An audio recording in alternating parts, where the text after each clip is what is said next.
All right. Welcome, everybody. Thank you for attending our event. We'll wait a few more minutes before Dr. PJ Cimino's presentation, so everyone has a chance to join. In the meantime, I would like to announce who we are and what we do. My name is Mahak Tiwari, and I'm the MSJC chapter president and founder of Hope in STEM. The Phi Sigma Alpha chapter of Hope in STEM is a local chapter of the National STEM Honor Society for Mount San Jacinto College. We stand for honors excellence, opportunities for growth, perseverance despite hardship, and equity for all. We encourage student participation in science, technology, engineering, mathematics, and more. We also recognize the achievement of our members with awards and seek to engage underrepresented youth in STEM, such as women and minorities. We lead with honors work and projects and build awareness of STEM topics and issues. We also encourage everyone to pursue majors and minors in STEM education. We're always recruiting, and we even have officer positions available for those who want to make a change in our community. We're open to everyone. If you'd like more information, you can always email us at our chapter email or myself directly. Our next event is Thursday, December 4th at 12 p.m., where the student officers of the MSJC NSTEM chapter will present their very first STEM in Action service project for the fall 2020 semester to the entire MSJC community and Paris High School community, which is an informative presentation on COVID-19 with a Q&A panel at the end. We hope you can make it. Now, let's turn it over to Dr. Nick Reeves, who will be introducing our guest speaker, Dr. PJ Patrick J. Cimino. Cool. Should I wait till 5 o'clock or should we start a little early? Let's start a little early. Okay. Is it also being live cast on YouTube, or is that not happening? So basically what we're doing is we were hoping for it to get live streamed on YouTube, but we have our own YouTube channel, so we're going to put that on our YouTube channel, and then we're going to give it to SGA that way. Okay. All right. Well, if you want to get started early, we'll get started early. So, hi everyone. Welcome to our lecture tonight. Thanks for joining us. Dr. Cimino is an assistant professor of pathology in the Department of Neuropathology at the University of Washington. Dr. Cimino and I have been friends since junior high, long before either of us were doctors. And since we are old friends, he will always be PJ to me. We met in band class, actually, and PJ played the drums. Later on in high school, I got to be a roadie for his rock band because I had a car. It was a Champ. It's a little fishbowl car, but it was big enough to hold his drum kit. Unfortunately, our rock and roll adventures did not last very long. After high school, I got the chance to go straight to university because I was lucky enough to have a family that helped me out. PJ had to actually work hard to start college on his own. And he also, at the same time, was starting his family. So it took him a little bit longer to finish his degree than me. I think he actually earned 2 bachelor's degrees. I'm not 100% sure, but he definitely did better than me and got into an MD PhD program at the University of Washington. At the time, I thought he was crazy. Like, why would you want to do both a medical degree and a research degree? But he surprised me and finished them in record time, almost faster than it took me to finish just my PhD. So throughout that whole period, he really inspired me, and I still don't know how he managed to do all that he did with, you know, his family and everything, and getting his degrees. Since then, he has become an assistant professor of pathology, like I said, at University of Washington, and now runs his own lab where he researches the genetics of brain cancer, specifically glioblastomas. What's really cool is after all his success and achievements, PJ is still the great person that I've always known, and he's definitely demonstrated that today by agreeing to do this lecture.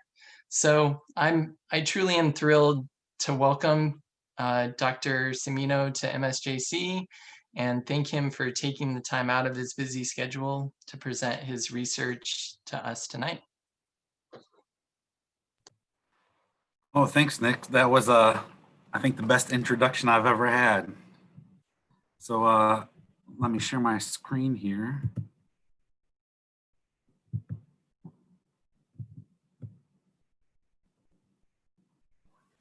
Okay, and if there's any questions, I don't know, sometimes it pops up on chat, but if you just want to chime in or let me know, I'll just stop and answer questions as they come along. Okay, so thank you again. I am very excited to kind of share my story and my work with your group. I think it's an honor to be invited to come talk to your college STEM course, or college is STEM club. And I hope that you guys can get something as much of as I got out of putting this presentation together. So just an outline of the talk. I'm going to start off a little bit about my personal journey of becoming a pathologist scientist. Like Nick had said, I come from a very non-traditional background and had a non-traditional journey on my way to get where I am. And I think the more stories I hear like this of non-traditional students, I think the more acceptance there are of these types of pathways, and it helps other people on their own journey get through this. Then, since my research is in glioblastoma, I'm just going to give a little bit of background about the disease in general. And then my research has really been focused on somatic copy number alterations, which are either focal or whole chromosome gains or losses within glioblastoma. And these are genetic events that tend to drive the aggressiveness in the course of the disease.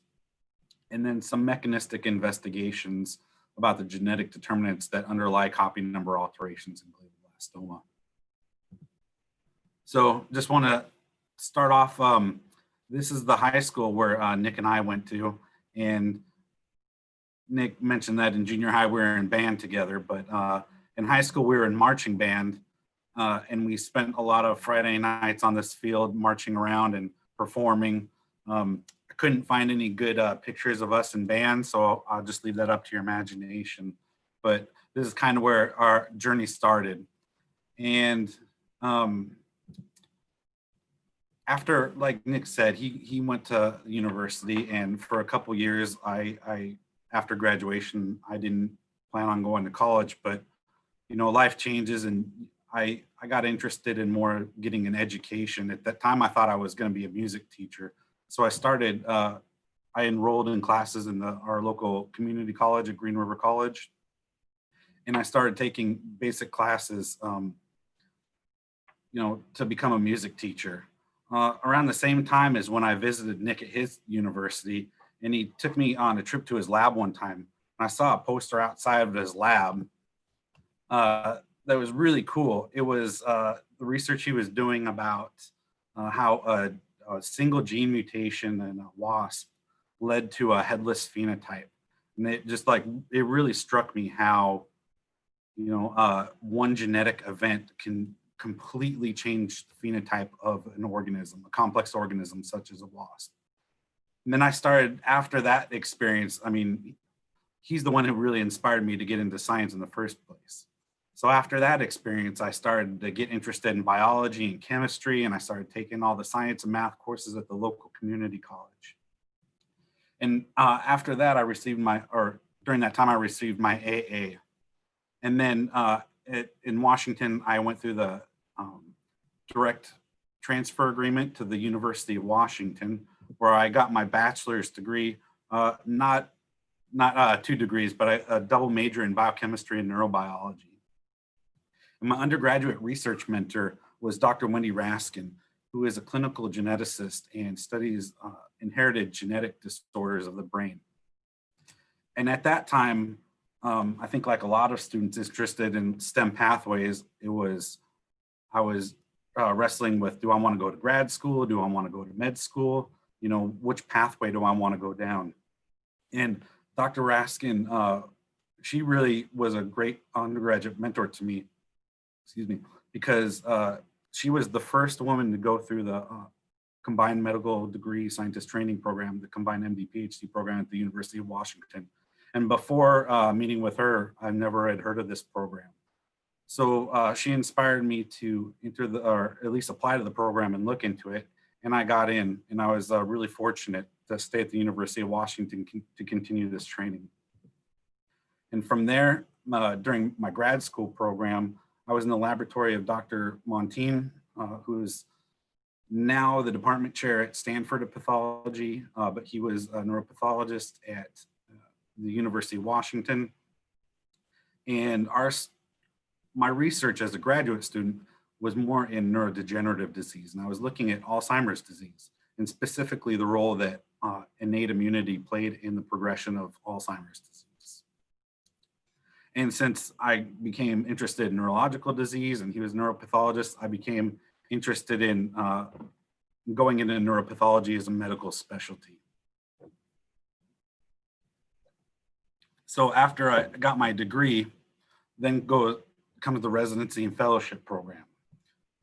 So I kind of neglected this whole big chunk of my life that I was talking about. By this time, I'm married with 3 kids.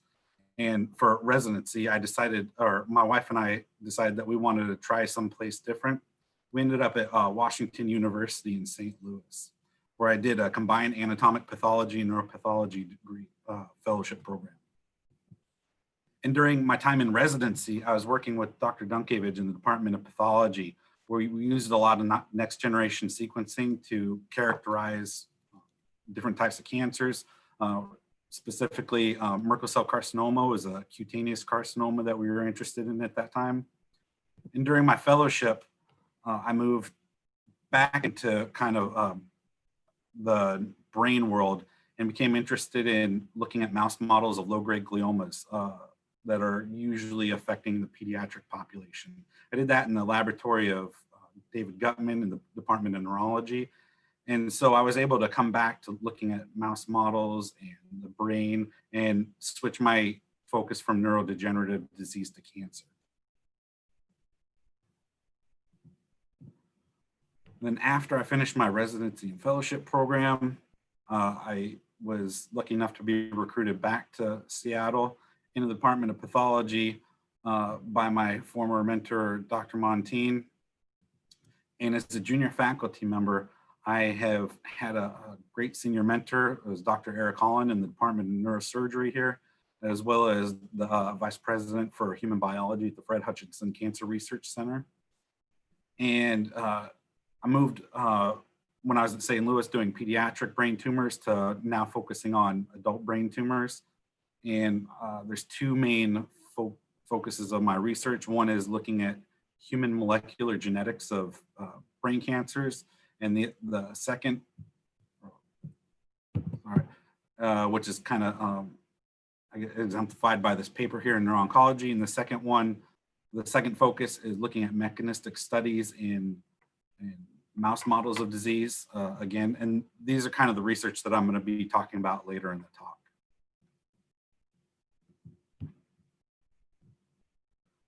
So I just wanted to briefly cover what pathology is, because I know when people are interested in medicine, pathology is not a subspecialty that a lot of people have heard about. And usually I ask people what they think pathologists are, and I get a lot of CSI or autopsy responses, and that's not necessarily a bulk of what we do. I think it's a unique specialty in that it focuses on both clinical work and research. So I got these definitions from McGill University that I really like. So pathology is a branch of medical science that involves the study and diagnosis of disease through examination of surgically removed organs, tissues, or bodily fluids, and in some cases, the whole body autopsy. But autopsy, like I said, is not a major component of what we do. And then pathologists specialize in a wide range of diseases, including cancer, and the vast majority of cancer diagnoses are made by pathologists. So in my clinical practice, that's what I do. When a neurosurgeon operates on a patient for whatever reason, the tissue comes to the pathologist, myself, and we look at the tissue under a microscope and we make diagnoses. Most of the time it's cancer diagnoses. And the part of pathology that really drew my scientific interest was that a lot of pathologists study the disease processes, causes, and mechanism, and the extent of disease. And so it has both a clinical and investigative component. So just briefly on the clinical side of neuropathology, like I mentioned, usually either there's a surgical biopsy or a resection of a patient who presented. And here's just a brain magnetic resonance imaging photograph or MRI showing a disease mass within a brain. Patients will present with any variety of symptoms of this. They'll get radiology, and then a surgeon will go in and cut it out for tissue diagnosis, or we get autopsies as well. The tissue is then processed, put onto slides. We examine it through a microscope, and I found some nice histological pictures. Most of what we look at is the stain is hematoxylin and eosin or H&E stains or immunohistochemical stains. And we combine this with molecular genetics of certain things. So here I'm just showing an image of fluorescence in situ hybridization, a technique that we use a lot to look at amplifications or deletions of genomic regions, and some Sanger sequencing on the right. Don't do a lot of Sanger sequencing nowadays. Most of it's done by next-gen sequencing, but still, I thought the chromatogram was a nice little addition. And we use these and integrate these features and to come up with a pathological diagnosis. And that's what we contribute to the medical team when we try to get an accurate diagnosis along with genetic features that the oncologists, radiation oncologists, and surgeons can use to manage their patients.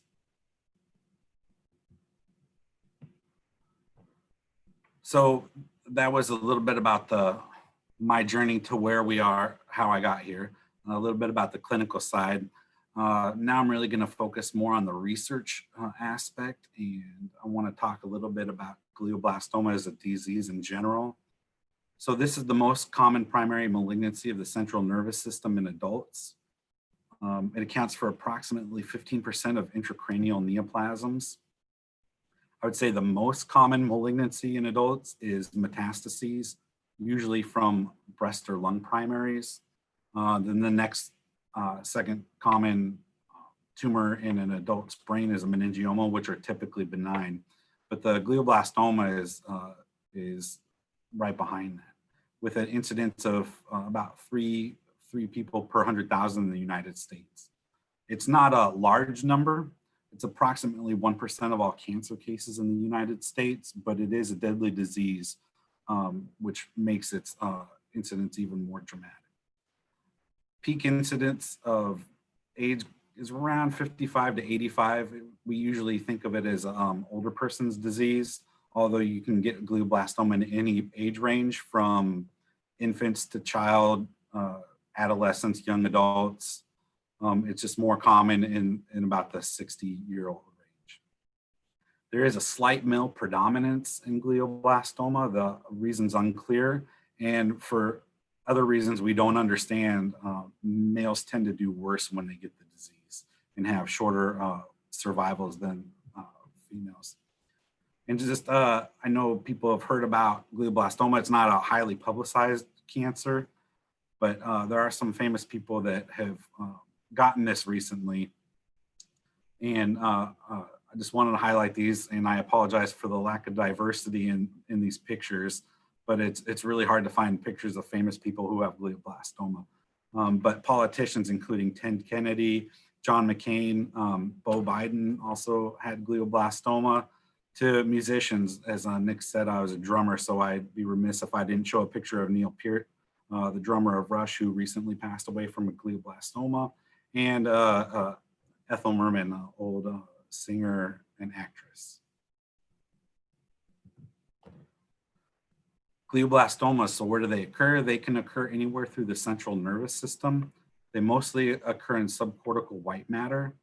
So here I wanted to just kind of show two images. One is a coronal section, so it's the brain basically cut like straight down, like if someone was looking at you. Where this would be the cortex, and then the white matter underneath. And then you can see here there's a big mass, which is a glioblastoma in this patient, corresponding to the MRI that I talked about earlier. It's usually necrotic, and it can result in cavitation.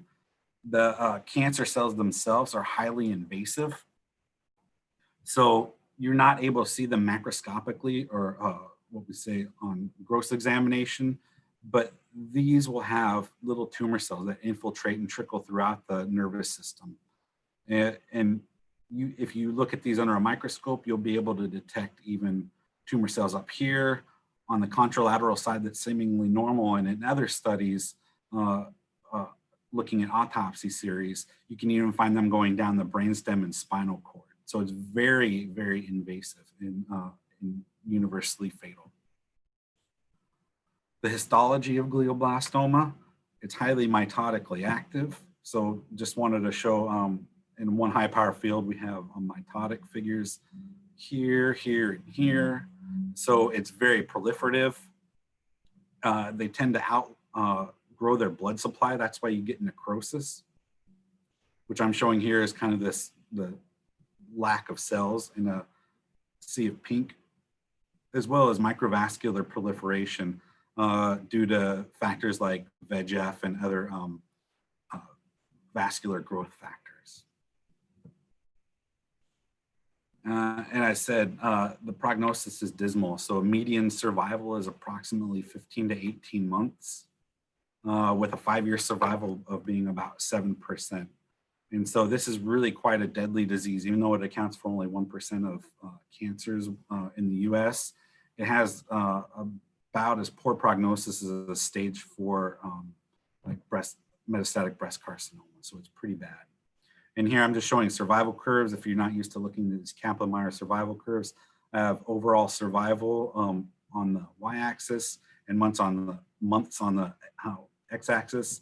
And you can see a 50% is about, it's just under 2 years with about 7% at 5 years.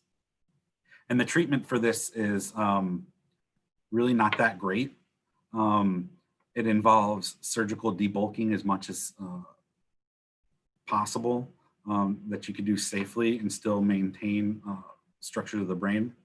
Also, patients will get alkylating chemotherapy, and that's temozolomide, along with concurrent radiation.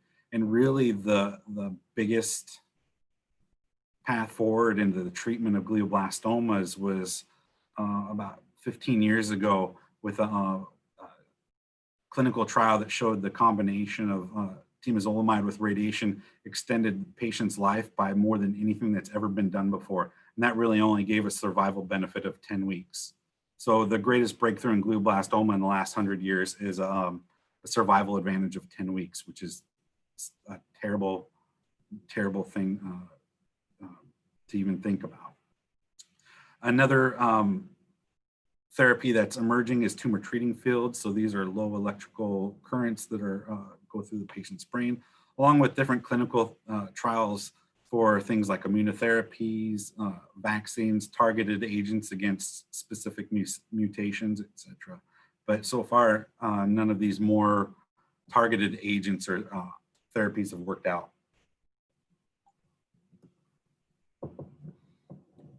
So there's a lot of genetic alterations that go on with diffuse gliomas. They're not as driven by single nucleotide variations as other cancers like colon cancer that's like KRAS driven, or like BRCA mutation and hereditary breast cancer. These tend to be more alterations of copy numbers. So glioblastoma is in a category of what we call diffuse gliomas in general. Glioblastoma is the highest grade or the most aggressive. And the lower grade ones tend to have these mutations in isocitrate dehydrogenase, which is a Krebs cycle protein. And in the IDH-wild types, they tend to have co-occurrence of gain of whole chromosome 7 with loss of chromosome 10. The IDH mutated tumors will go down one of two routes, where either they lose co-deletion of the whole arm of 1P or whole arm of 19Q, or they get mutations in the tumor suppressive genes P53 or the ATRX mutations. And then from these, they go on to have selection and further chromosomal instability. And just here I'm showing copy number frequency plots for each of these diffuse glioma subtypes, where I guess on the x-axis, it's chromosome numbers. So chromosome 1, 2, 3, 4, all the way to 22. And this is the percent gain, and this is the percent loss.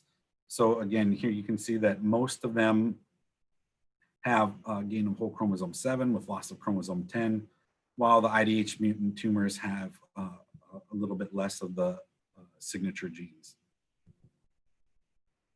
And I'm just going to be focusing on glioblastoma, the IDH wild type today. So the general areas of investigation in my lab are somatic copy number alterations as prognostic biomarkers in glioblastoma, genes that drive chromosomal selection that give an advantage to having either gain or loss of a chromosome. And then the third is looking at copy number alteration subtype specific therapies, which I'm not going to be talking about today. So just want to focus on some of the work I've done looking at copy number alterations as prognostic biomarkers. So I know this is kind of a busy slide, so please bear with me. So one of the things that I did when I first started working in Dr. Holland's lab was looking at how you can take such a big data set from genomic information, starting off with the TCGA data set, and the TCGA is the Cancer Genome Atlas, which was an NIH initiative to really molecularly characterize different cancer types, especially more aggressive cancer types, including glioblastoma. And with these cancer types, there was several hundred of tumors that had profiling for both copy number alterations and single nucleotide variations. But since the genome contains 30,000 plus genes, and it's really hard to, in just one patient, look at that. What this dimensionality reduction is, it's kind of like a PCA plot or a principal component analysis, but we used a higher order of multidimensional scaling to do this. So basically what you take is this whole array of copy number alterations and single nucleotide variations for a single patient, and that gets condensed into one of these dots. And you do that for all the patients within the TCGA data set. And the closer the dots are, the more genetically similar they are. The farther apart they are, the less similar they are. And so when you do this with multidimensional scaling analysis, and you just focus on this area here, you can see that 3 major clusters form. And these really conform to things that we already knew, including IDH-wildtype tumors, IDH mutant tumors, and IDH mutant tumors with 1p19q codation. And if you take this area and rotate it in 3-dimensional space, you really get a lot more resolution, and you get subclusters within these. And you can define areas that have a better prognosis, worse prognosis, and look at copy number alterations along with that.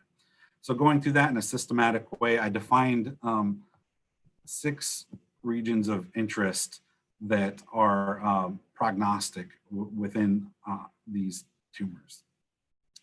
Again, you don't have to know too much about this. And I'm not saying this is the only way to look at copy number alterations in glioblastoma, but it's the way that we've determined has been useful, looking at multidimensional reduction plotting and just going through that investigation. So these will include things like CDK4 and MDM2 co-amplification, gains of whole chromosome 7, and gains of chromosome 19.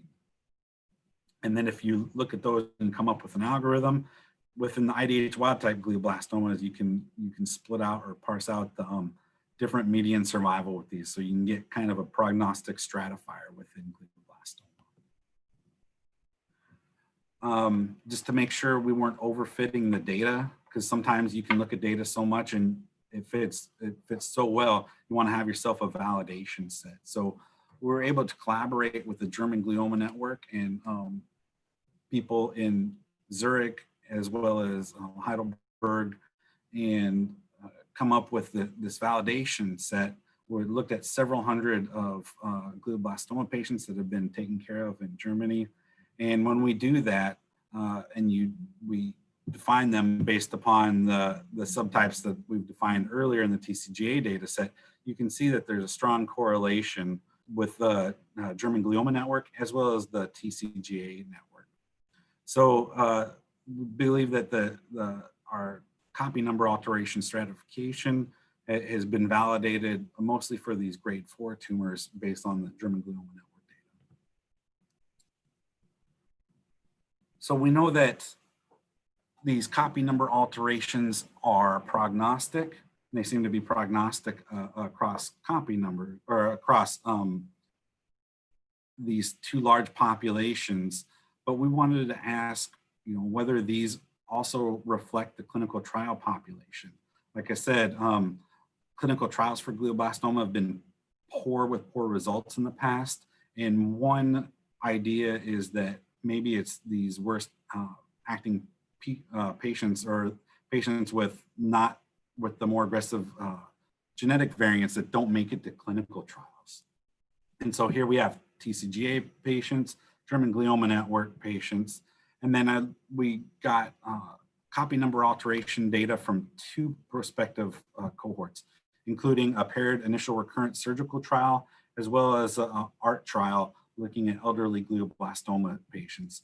And when we plot this out, in fact, what we do see is that these clinical trial patients do have an enrichment for a better prognostic copy number subtype, which means that people with a worse prognostic copy numbers are not making it into clinical trials.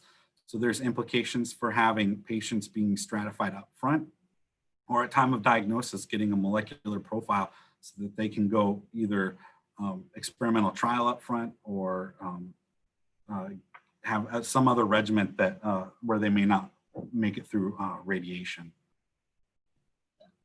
And I'm not going to talk about this here, but we're working on a kind of a fast cheat platform in order to profile these patients. We're working with our neuro-oncologists as well to implement that into some clinician investigator initiated trials here at the University of Washington. So something I had a quick question. Yeah. You had mentioned that there are clinical trials for patients, but you had mentioned that a lot of the therapies only extend by 10 weeks of survival. Is that included in that kind of therapies or clinical trials? Yeah, so the original clinical trial was the one it was like the mid 2000s, the Stoop clinical trial, where they were looking at just combining radiation with chemotherapy, because there had been no standard treatment like that before. So combining the radiation and chemotherapy up front had really only extended patient survival by 10 weeks. And so far, all these other clinical trials have been fails, and they haven't even extended them that far. The closest thing that's been recent is that the tumor treating fields I was talking about, and that's been extended survival. But immunotherapy has failed so far for these patients, like CAR T-cell therapy, immune checkpoint inhibition, targeted therapies. Things I didn't mention, there's EGFR amplification in a lot of tumors, or there's variants in EGFR receptor, where they were targeting these with mutation-specific antibodies, and none of those have panned out so far. So, yeah, sorry, I don't know if I'm answering the question, but. Yeah, you are. I think that was my question, is that what would be the benefit then of, getting their genome up front? And like you were saying, it's important to do that if their prognosis for their clinical trial wouldn't even be much more than 10 weeks, or if at all. Right. Oh, so that's a great point. So I think kind of the dogma that people will say that, glioblastoma clinical trials haven't worked because tumors are so heterogeneous and there's treatment resistant mechanisms that pop up.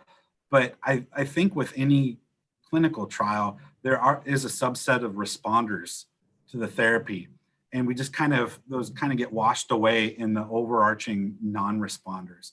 So having molecular information up front, seeing who may be responders, who may not be a responder, can be helpful in this. Yeah. And then it could be is if up front you have, oh, you have this molecular phenotype, you'll respond to this treatment, or more likely to respond to this treatment. So that's kind of the hope with this. And again, I said, it's not the only way to look at this, but it's the way that we found is that we're hopeful for. Yeah, that answers my question. Thank you.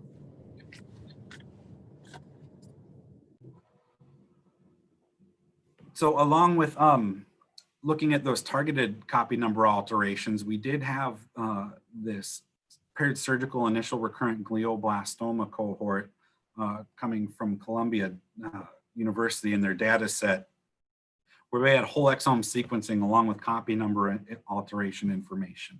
So we wanted to see if we can look at it in a more granular detail and map that on top of the TCGA reference data set. So here on the left, this again is the dimensionality reduction plot that I showed, with the TCGA data being in gray, and the paired glioma cohort of patients looking at either the initial tumor or in blue or the recurrent tumor in red. And when you kind of map this out and draw edges between them, you really see that there's this group here that's highlighted in yellow where tumors seem not to arise. And in our looking at this at the TCGA data, in the TCGA, these are really where the worst, I guess the poorest prognostic survivors stand out. And that makes sense too, because when we think about it, these patients didn't live long enough to get a resection, or they didn't have a surgeon that thought at recurrence that resection was deemed doable. So we've been able to kind of parse out the genetics of this too as well. And we've termed this as group 1 or group 2. And so we know that we can tell based upon copy number alterations and single nucleotide variations that we can determine those prognostic groups apart. But we want to see if there's anything else that we could do. So we tried to look at epigenetic features, including differentially expressed genes. So this was based upon RNA-seq data from the data set, or methylation array data from this data set. And just putting this in the principal component analysis, you can't really distinguish the two groups. Looking at clinical factors as well, age, like I said, if patients above 65 tend to do worse, so we were wondering if patients that are older fall into this worse prognostic group, and that's not true either. It also doesn't have a sex component either. So even though males do worse, they don't fall into that worse genetic prognostic group. But something we've been working on recently that I've been working on with a graduate student here at Computer Science Engineering, his name is Nick Nectarline. We've been looking at MRI data that is in the Cancer Image Atlas that corresponds to the Cancer Genome Atlas, and using machine learning algorithms, knowing whether these patients are group 1 or group 2, putting into this feature selection tool and doing principal component analysis with this. Is there MRI imaging features that we could use to distinguish the group? And here we have a receiver operator curve. If you're not used to looking at these, this line here means that the test is not useful. And the closer it gets to looking like this blue line, the more we can tell them apart. So with about an 83% accuracy, we could determine by MRI which molecular group the patients fall into. And this seems to have to do when you back down the feature components, looking at the invasive component of the tumor, which we would expect but has not been quantified before.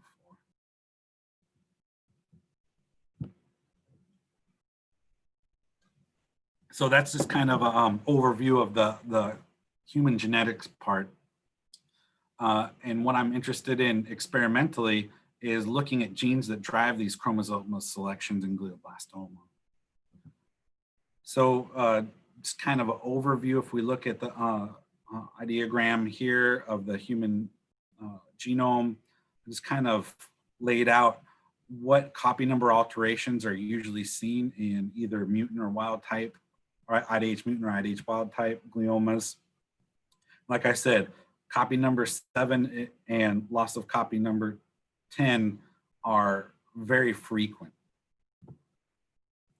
And these tend to be early events in glioblastoma tumorigenesis. Again, here's a copy number frequency plot.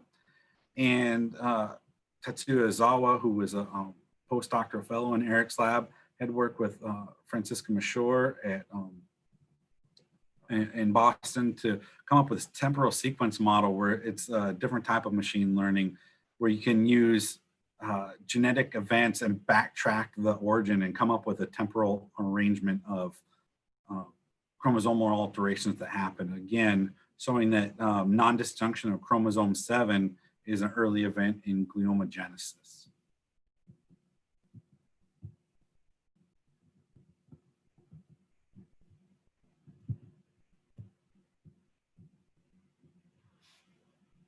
Sorry, I'm seeing some green things pop up on my screen. So one of the first questions that they asked after coming up with this temporal sequence model was which genes are responsible for the gain of 7. And when you look at the TCGA data again, and you plot survival analysis across the fold change, that's gene expression in gain versus normal doses of chromosome 7.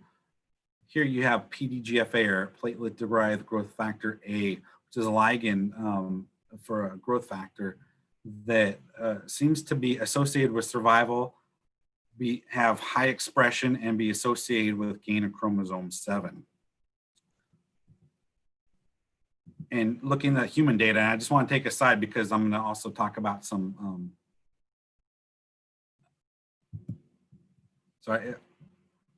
Are people seeing these green lines?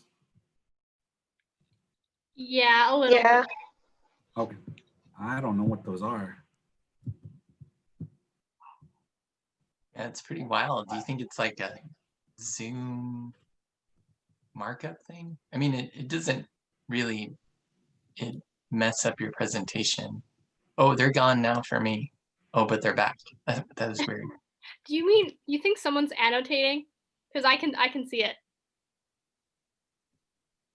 Yeah, I don't know what's going on. So sorry. So I'm just going to keep going then. It's okay. No worries. Please proceed. Okay.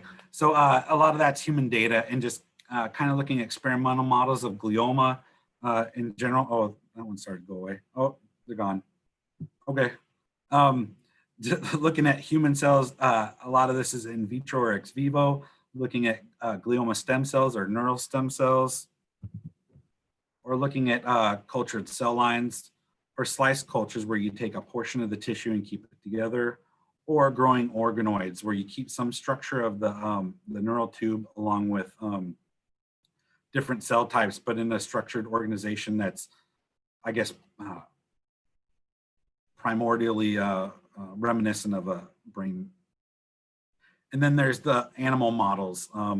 Most of what I'm going to talk about are the rodent models, the mouse models, including these genetically engineered mouse models or these patient-derived xenografts. People use mostly mice. There are some people who use rats. There is spontaneous canine gliomas that arise. That's not really an experimental model, but I just kept it here because when dogs do get glioblastoma, and when they do, sometimes their tumor tissue is donated for research. And so it's similar to like human tumors where you can get gene expression analysis, or you can get molecular markers, even though it's not really an experimental model, but you can get a lot of information from canine models, or from canines. Other non-human models include the fruit fly Drosophila melanogaster, as well as the zebrafish. So going on to look at the PDGFA system, I just wanted to talk about the system that I use mostly in my lab that Eric Holland was the inventor of this technique. It's called the RCAS TVA system, which is chicken lentivirus system, where RCAS is the virus and the TVA is the receptor that takes that. So just kind of a structure of the RCAS. It's got the normal viral replicating proteins, and along with a place where you can insert DNA. It's not very big. You can only put about 2.4 kb of DNA in this, but it's good enough to get a lot of oncogenes and or short hairpins to knock down tumor suppressors. Transfect this into chicken fibroblasts or DF1 cells and grow up the viruses that way. And they tend to infect each other. So the chicken fibroblasts can make and produce the virus. Then in a mammalian system, since mammals don't have the TVA receptor, we use transgenic mice that express the TVA receptor under a neural stem cell promoter. Mostly what we use is NSTEM, which is a neural stem cell promoter. So only cells expressing that neural stem cell antigen will have that expression. And when we do this, the DF1 cells will grow for a couple of days, release the virus. The virus will then infect and integrate into the mammalian genome within those cells only. And then the mammals don't, or the mouse cells don't have the machinery to process the viruses, so they can't infect anything else. And then we get tumors. And the histology of the tumors look very similar to human glioblastoma. And for time, I'm not going to go over all the features, but trust me, they do. So when we use this RCAS TVA system using PDGFA as a driver, we can confirm that PDGFA is sufficient to induce gliomagenesis in a mouse, and it's very robust. And you can add other tumor suppressors, short hairpins to tumor suppressors like P53 or P10, and have tumorigenesis. But PDGFA is sufficient alone. Then I come along, and I'm really interested in other drivers of gliomagenesis. So one of the questions is, because PDGFA is a distal gene here on the edge of chromosome 7, we hypothesize that there's additional genes that provide a selective advantage for the growth of chromosome 7. And when we go back to do this similar kind of bioinformatic approach, looking at the TCGA data, you remove PDGFA, look at survival association here on the y-axis, along with differential expression of fold change for gain versus normal dosage of chromosome 7, something that with a high expression related to gain of chromosome 7 that has a high p-value or association for survival is this HOXA5 gene. And when you look at HOXA5 expression in TCGA overall, you just look at the upper quartile and the lower quartile of expressors, that the higher HOXA5 you have, the worse survival you have in glioblastoma patients. So what are HOX genes? These are homeobox genes that are a conserved family of pleiotropic transcription factors. Pleiotropic just means that there's a lot of pathways or a lot of different phenotypes that they can have. It also means it's kind of a pain in the butt to study. But over here on the left, I just wanted to show kind of the conservation of HOX genes in general. They're usually, when we think about HOX genes, they're in patterning formation. So different HOX genes are expressed at different time and come up with different patterning of the Drosophila. And then in humans, there's these 4 families, HOXA, B, C, and D. They're located on different chromosome regions. So the HOXA family is all on chromosome 7. And when we did our survival analysis, only HOXA5 showed up, not the other HOX genes that are sitting right next to HOXA5. And previous studies, there have been a lot of them looking at HOX genes, show that it has effects on both cell cycle, cell adhesion and migration, differentiation. And we wanted to know, what is the functional role of HOXA5 in glioblastoma? So we put HOXA5 in the RCAS vectors and injected these into mice, either with or without the INK4AR or CDKN2A, 2B genes. And we do this to get a phenocopy of the human survival. where overexpressors of HOXA5 have a decrease in survival for these mice, which is increased when you have a homozygous knockout of CDKN2A.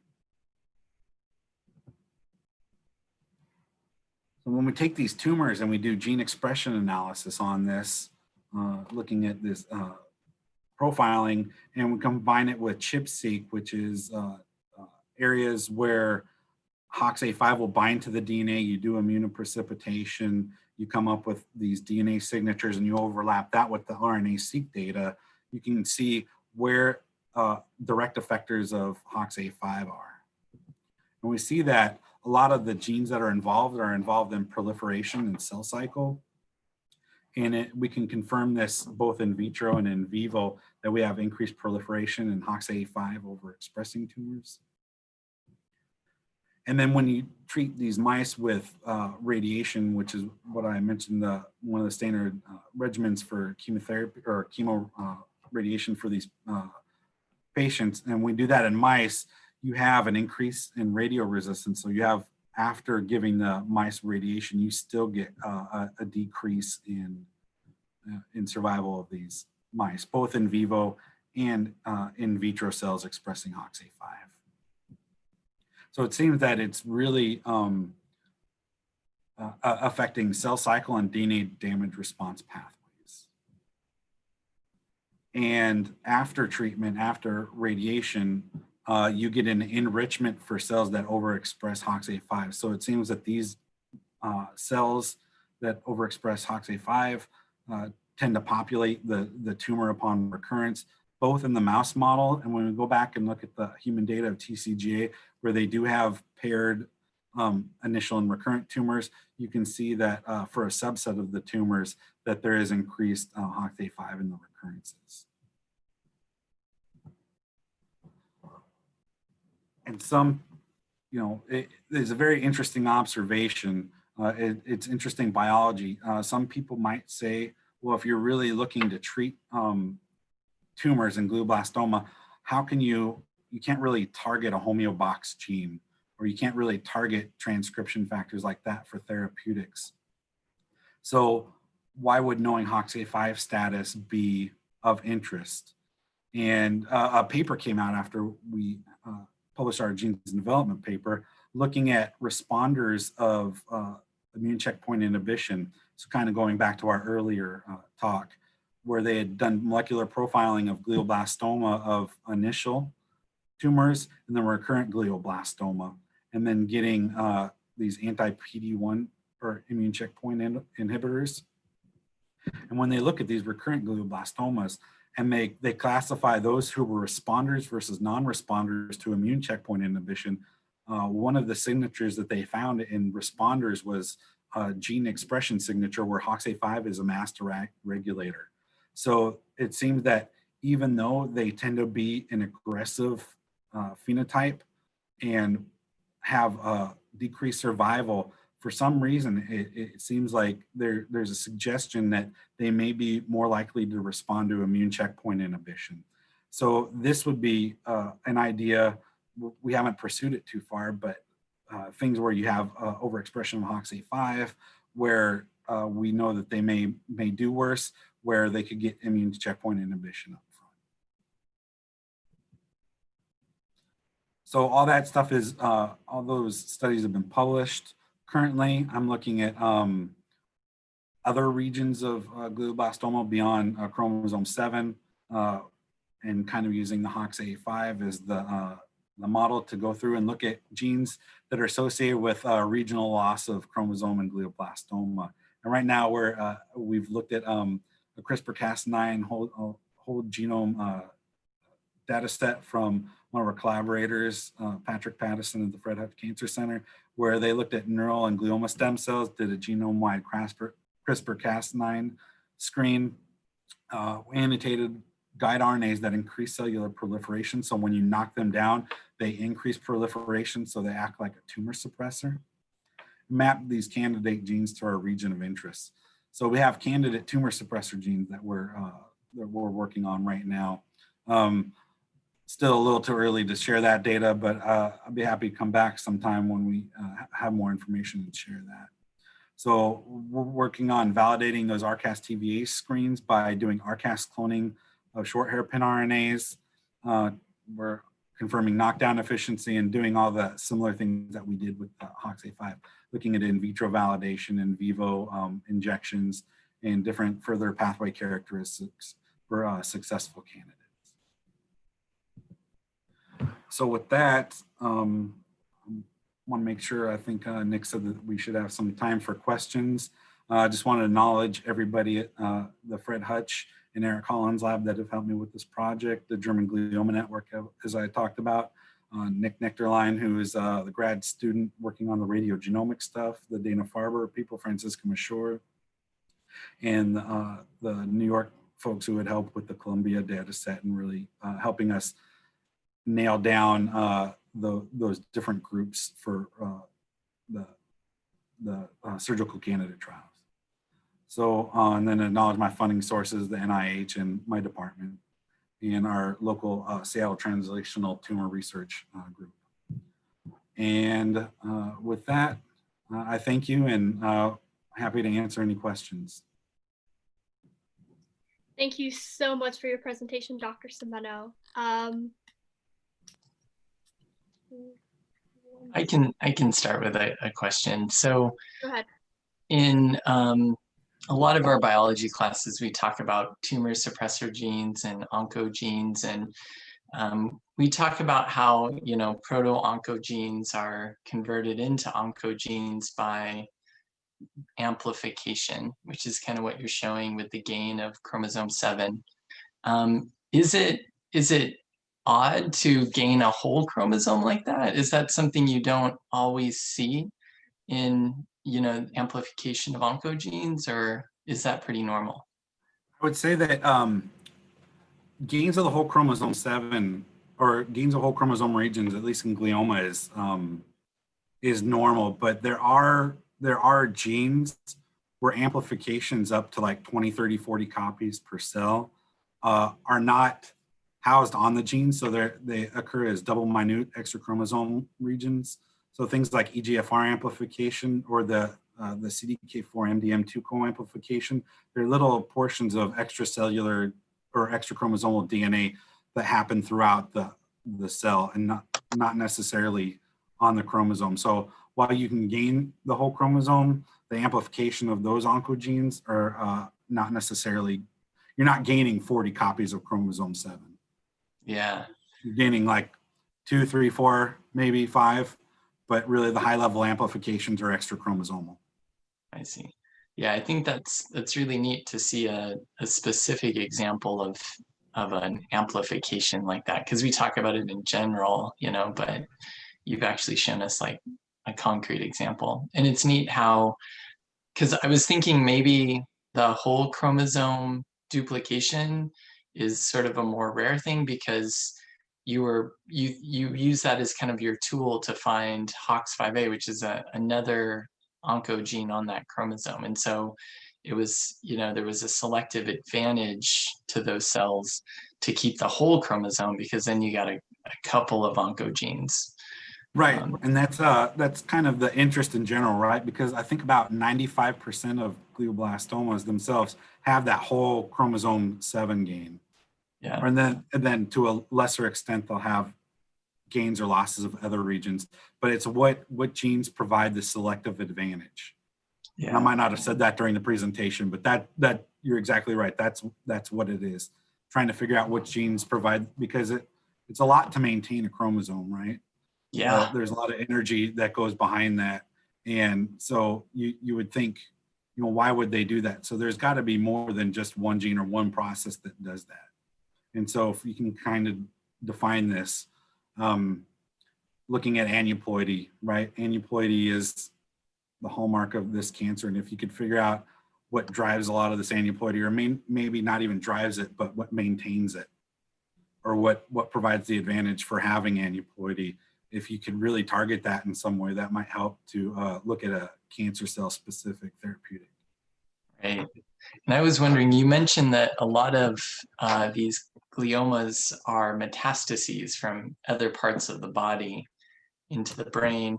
And does the gain of 7 and the loss of 10 happen before those cells get to the brain, or do people think it happens after? Oh, sorry. I guess I wasn't clear on that. So I meant for the epidemiology, the most common malignancy that happens is metastatic carcinoma to the brain, like breast cancer or lung cancer. And okay, sorry. And behind it, I guess when you're looking at, it's still a lower number of cases that happen, a lower percentage of cancer cases, but the gliomas are the most deadly. Yeah. Okay. Primary cancer. Got it. So you're looking at primary cancers, just yes. Right. Got it. Sorry. Primary brain cancer. Yeah. Anybody else have any questions whatsoever? It doesn't have to be about the science. If you want to know how, Dr. Cimino ended up getting into medical school, what that journey is like, feel free to ask him any questions you'd like to. A question.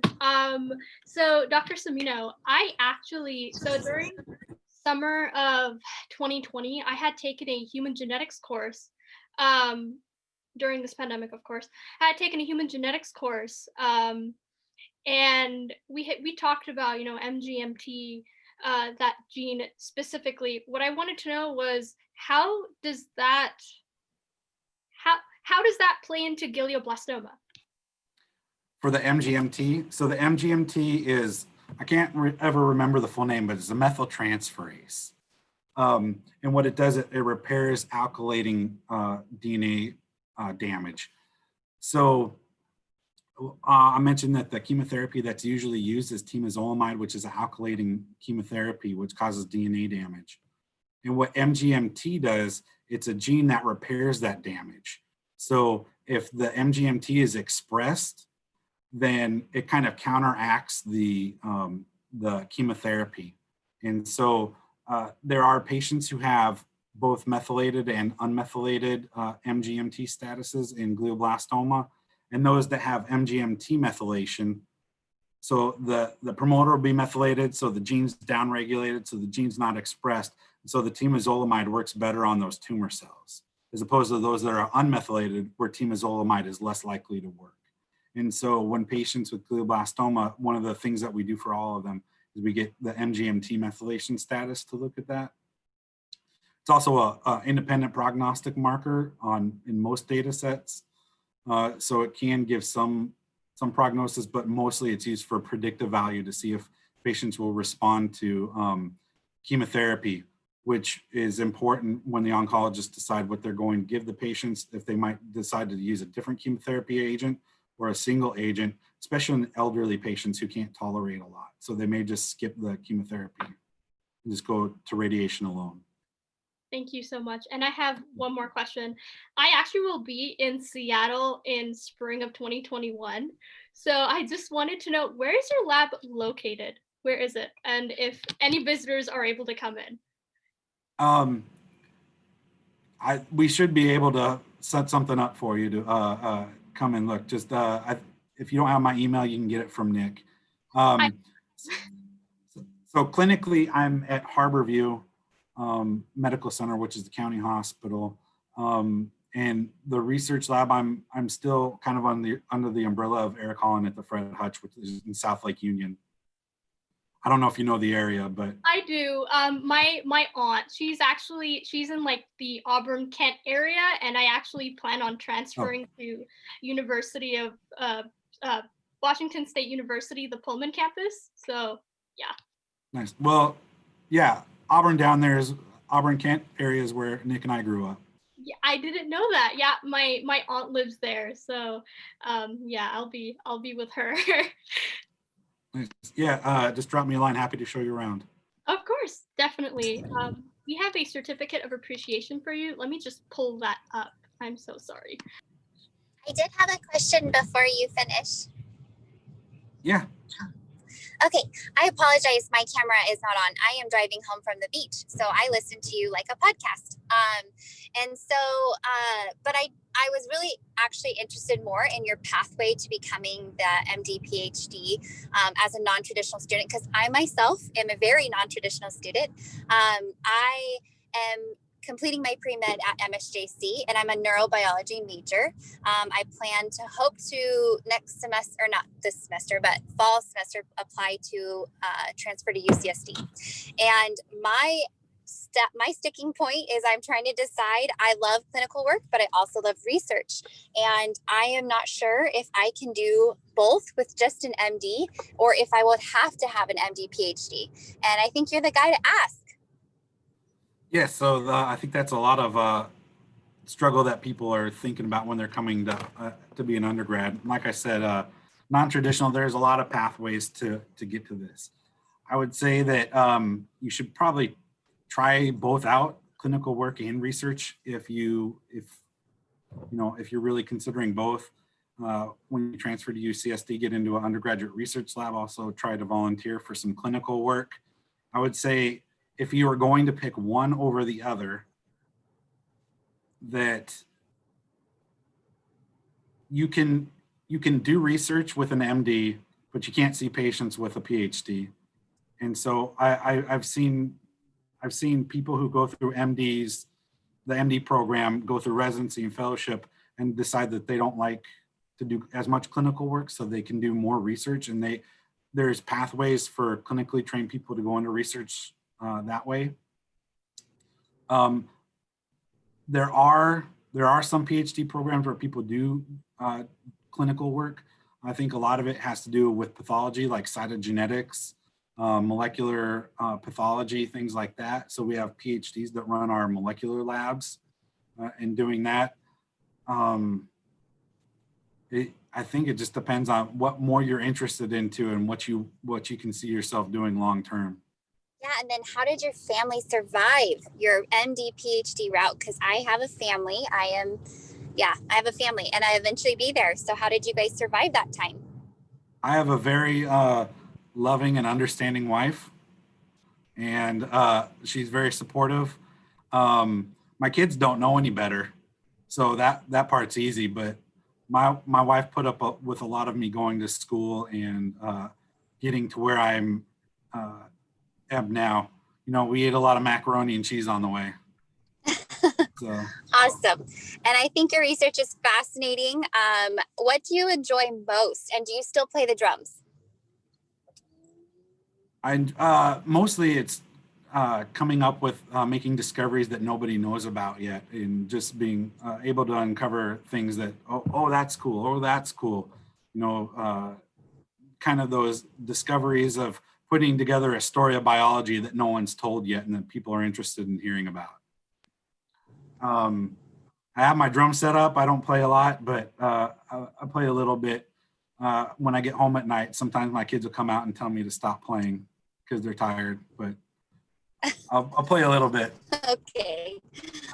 No, I had a question. So you told me that, so when you were awesome. Well, thank you so much. Yeah, thank you. So when you went into your personal journey a little bit, you said that you and Nick were both in the marching band. Could you tell us more about that, please? Like, what did he play and what did you play? So Nick played saxophone, alto saxophone. He was awesome at it. I wasn't good enough to play a saxophone. Probably my favorite instrument. I'd say my favorite musician of all time is John Coltrane. And I wish I had the skills, but I don't.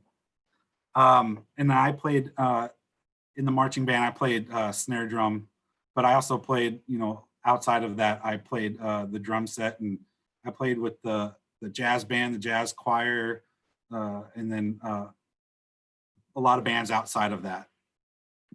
That's awesome, because back in the day, actually, I used to play. So I was in drums, and I also was an acoustic guitar. And I also had an acoustic guitar that was actually signed by, he's my favorite, Maroon 5, Adam Levine. So yeah, it was like his own acoustic guitar, and that's really nice. Now we have something special for you. I hope you really, really like it. Let me just full screen this. Ah!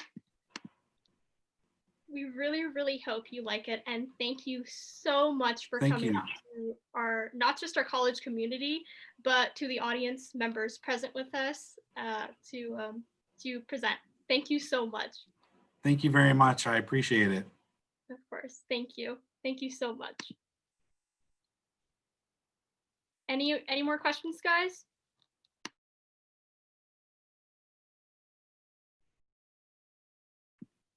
Nope. If not, I guess we'll call it a night. Thank you. I actually had one. Oh, go ahead. Hi, I want to say thank you, number one, for this opportunity. Glioblastoma actually hits really hard at our home. I don't want to get too emotional. We recently just lost our 3-year-old son to this monster in April 30th of this year. My question to you is what you taught us today, or a little bit insight, could be correlated to pediatric, glioblastoma. His marker was a histone 3.3 mutated one. Right. It was, we learned a lot. I changed my major. I can't do research because, of course, I think I will be, crying all the time. Right.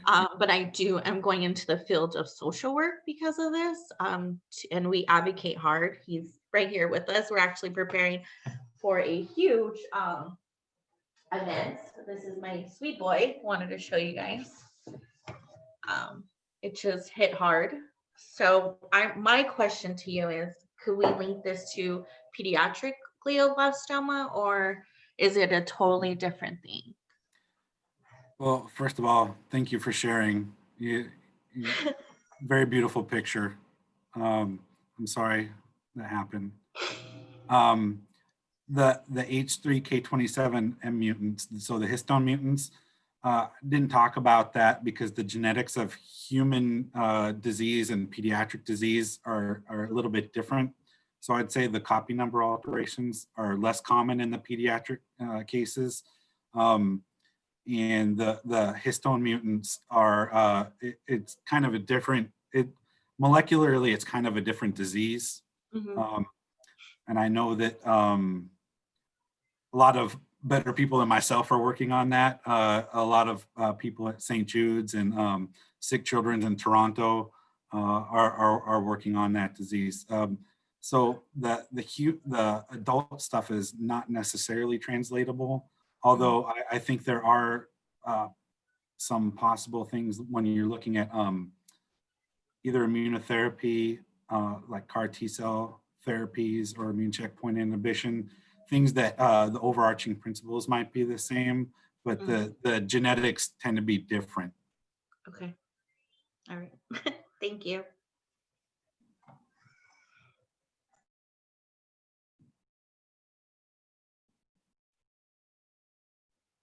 Thank you so much, Tracy, for sharing, and I'm so sorry for your loss. Your response, PJ, reminded me of a question I was going to ask about immunotherapy and how monoclonal antibody therapies are looking very promising. And I was just wondering if there was any effective monoclonal antibody therapies for glioblastoma. Unfortunately, no. They tend to do pretty well in other tumor types, especially if you're looking at, well, I guess just straight monoclonal antibodies like vemurafenib for BRAF mutated tumors, especially melanoma, and then immune checkpoint inhibitors like anti-PD-L1. They're really good for lung cancer and melanoma, but so far nothing has been translated into the brain that's effective. We don't know why. I know the Children's Hospital here in Seattle has, I think, at least 2 active CAR T-cell therapies open, looking at EGFR and HER2 as antigens for CAR T-cell therapy. But so far, no, nothing's worked very well. I think part of it has to do with defining who's a responder and who's not a responder. Because when these are really genetically diverse diseases, even in glioblastoma, and it may be like I was talking about. They're like a subset will be responders. So we really have to figure out who those are. And we haven't done that yet. But overall, it doesn't look promising for glioblastoma in general.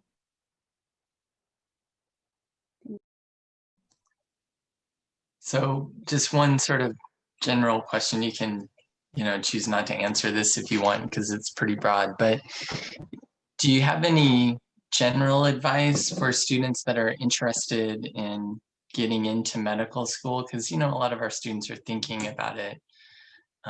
What you think might be important for them to consider? Yeah. I mean, I didn't really know the pathway before I started it. I'm like, oh, wow, being a doctor sounds fun. I'll do anything, right? And then you realize what anything is, and it's a hard road. There's a lot of tests, a lot of school, a lot of hours. I mean, if you like what you do, it's great. But I would say it's really good to go and see people who are doing that.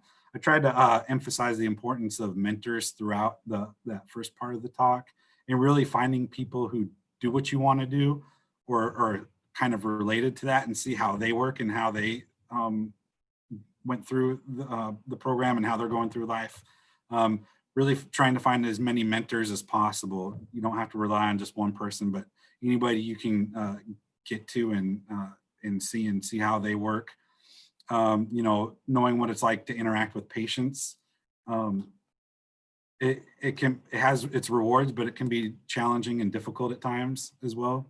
So just knowing that you feel comfortable doing that. So getting volunteer experience, or if there's other ways that they can get into the medical field or and do that. I would say find yourself mentors and do some volunteer activity if possible, and talk to as many people as you can.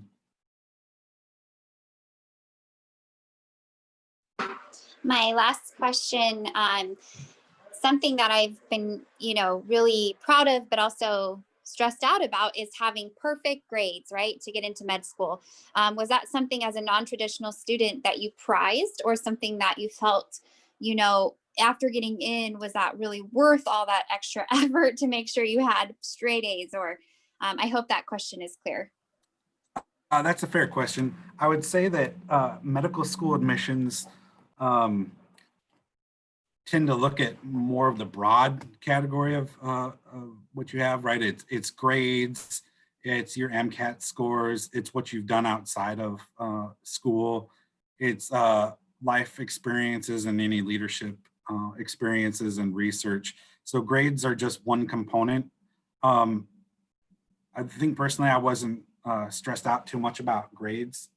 Trying to get straight A, you'll get a B or whatever. You won't get perfect grades. Nobody gets perfect grades, but you should at least try to get good grades, right? So good grades won't get you into medical school, but bad grades will keep you out. And nobody has all straight A's, right? There's a variation. There's published records of different GPAs that different medical schools will accept in their incoming class, right? And just kind of understanding the wide range of GPAs that people have, and making, having a realistic expectation of what your grades can help you with. But I would say that I don't think I've ever met anybody that has a 4.0 GPA. Well, one guy, he was really smart, but nobody has a straight 4.0. Okay, I think that was part of it. But like you said, there is a holistic view on the admissions. And as being a non-traditional student, did you find that you were able to find those opportunities for research? And, were those mentors involved in getting you towards that pathway?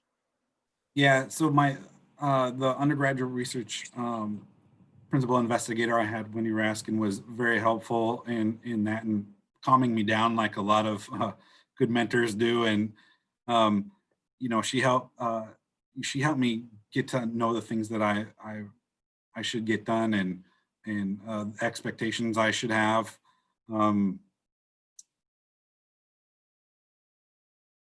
Yeah. Thank you. Yeah. Yeah, there's a lot of more there's many more opportunities, I think, nowadays to get experience in medicine, sort of volunteer experience in medicine.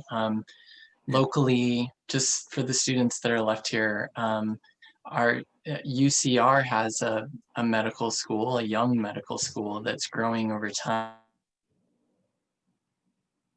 And they have a future physicians program over the summer, and we're gonna have representatives from the UCR Medical School talk about that program, and they take in students from community college. That's their primary target, is to give you guys that opportunity to learn more about medical school, to get some experience in the clinic, although it's been obviously challenging last summer, probably will be challenging next summer. But we're working to bring them to give workshops in the spring. And I think, maybe Hope in STEM is gonna host one of those, which will be great. We actually are going to be hosting that. We're going to be talking about that in our last meeting. So we will be hosting that as well. And Dr. Cimino, I had a question. So I'm an honors student. I'm part of the honors enrichment program. I'm a biochemistry major. And I would like to know, do you have any advice for students that are currently stressed out right now? Stressed out about? Just completing just classwork in general, turning in late assignments, because I'm one of those right now. And I have a lot of anxiety related to that. I'm probably not the best person. So I've got a daughter who's a sophomore in college right now. And I don't know, she doesn't listen to me. So I don't know if I am able to give good advice. I'd say everybody's stressed out. I think it's to understand that what you're feeling is probably normal. And a lot of people have anxiety or issues with completing schoolwork, grades, especially now where a lot of things are online and it's really limited experience, and we're living in an uncertain world with uncertain futures. And so it's a little provoking. I would just say, know that you're not alone is the best thing I can say for that. But medically, do you have anything? I mean, do you have anything medical advice to give? I do not. All right. Thank you so much for joining us. And I look forward to seeing you in Seattle next year. Let's call it a night, guys. Thank you so much for joining us, and thank everybody for participating. Thanks so much again. Everyone. Thank you. See you later. Thank you so much, everyone.